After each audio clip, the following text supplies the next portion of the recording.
going on, everybody? Thank you for joining me on another episode here on RIP Motorsports. Now today I'm going to go over a few things with you, since basically right now the car market can be a little bit weird.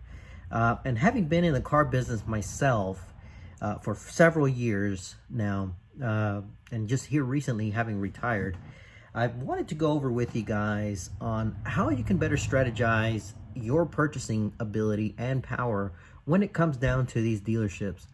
Now, a little backstory about me. When it comes down to why I'm doing this and why I'm going over everything with you guys about how to purchase vehicles, it's basically just giving you guys, the viewer, a fighting chance, especially now because of the way prices are with MSRP markups, addendums. They throw in a whole bunch of hoopla, added options to these vehicles, which really add no value to you. And they're basically just adding fluff to a vehicle just so that they can make money and say they can justify why they've increased the price. And my goal is to help you guys, well, not get taken advantage of. So here's a few things that you can take a look at when it comes down to it. Since car prices are still high, it is one of the worst times right now to be buying a car. I know I've held myself back from purchasing any other vehicles right now because they're just all crazy as far as prices go. Interest rates are really high. So the big question is, what can you do? Well, there is a few things that you can do as far as helping yourself get the most for your trade if you have one. What you can do to make sure, and if you don't have a trade, make sure what you can do to basically negotiate the pricing of the vehicle that you're looking to buy, whether it's used or new.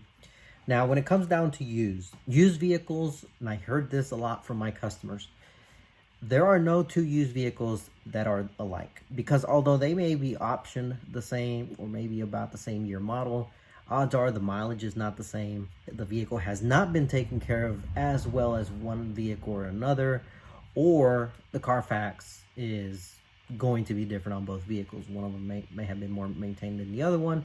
One of them may have been in an accident, whereas the other one was not. So there's a lot of variables when it comes down to a used vehicle where they're going to be priced similarly, or maybe not similarly, just depending on the case, but they're not going to be the same. Unlike a new car, when you go and look at a new car, it has 0 miles, 0 history, nothing is really going on. So you can actually find its twin brother somewhere else if you look hard enough, even with the shortages that is going on right now. And I say like this because according to news articles, the inventory levels are starting to go up, which is making prices start to come down. And KBB has already announced that in their previous report that vehicles are being sold on average $136 below MSRP, which means that they are coming down in price. But there are a few vehicles that are still pushing that price barrier up so that you don't get the huge discount below the MSRP level. Quick and easy, go out there, look for the vehicles online. Do not go to the dealership unless you are absolutely ready to buy that vehicle, and even then still have a couple vehicles in your back pocket in case they make negotiation less than favorable to you. It's not where you want it to be. They don't give you enough for your trade if you have one. If they ask for a ridiculous amount of money down, there's a lot of things that you're still going to have to do some studying and some research on to make sure you don't get taken advantage of. So that's the first thing. The other thing that you should do is, if you do have a trade, make sure that that vehicle is standing tall, cleaned up. You have any weird smells in it, get rid of the weird smells. If you're a smoker, get that smell out of there because it does affect the vehicle's value. Do not go to a dealership and just take it the way it is, unless of course you just can't afford to get it fixed or cleaned or whatever. That's fine, there's nothing wrong with that, but do the best as possible to make the vehicle stand tall. Just like the dealership, make sure that their vehicle is cleaned up, ready to go for the customers to buy them, because they know a clean car is going to bring in more money. You should do the same thing with your trade. And when customers would come up to us and tell us, well, my car is dirty, I really don't want to look at it, what do we tell you? Don't worry about it. Doesn't make a big deal. That's why we have a cleanup department, whatever. The reason is because we don't want you to leave. Or actually, when I used to work at a dealership, I no longer do, so I don't care. We used to say, don't leave, because we know that if you leave, you're probably never coming back, which is fine. But when it comes down to the owners or the dealers or whatever, that is a big no-no. Their main concern is to make sure you stay there and buy a car. That's it. Do your due diligence. Go out there prepared and ready to go. Another thing that you want to avoid is shady sales practices by dealers. Now, this is a little bit tricky because everybody thinks that they're getting taken advantage of, and that's just the reality of things. In some cases you are, and in some cases you're not. If you are, these are some of the things to look out for. If you go to a dealership and they are not upfront and open to you about payments, money down, possibilities as far as interest rates, do not do business there. There's a couple dealerships here in my town, where they will not discuss any sort of payment of any kind until you're in the finance office. Now, that is where you're supposed to do the talking of said payments, but they throw you in there blind. Meaning, when you go in there, you have no clue what your payment range is going to be. All they do is just tell you, yeah, this is what it's going to look like. This is what it could be. We'll take care of it. My finance manager is the one who talks to you about that. You're going in there thinking that you're going to have a $400 or $500 a month car payment, and it turns out it's a $700 to $800 a month car payment. That's shady as all get out. I'm sorry. You can negotiate those things to learn them up front what they will be, and if you've done the research, you're going to know up front as well before they even tell you.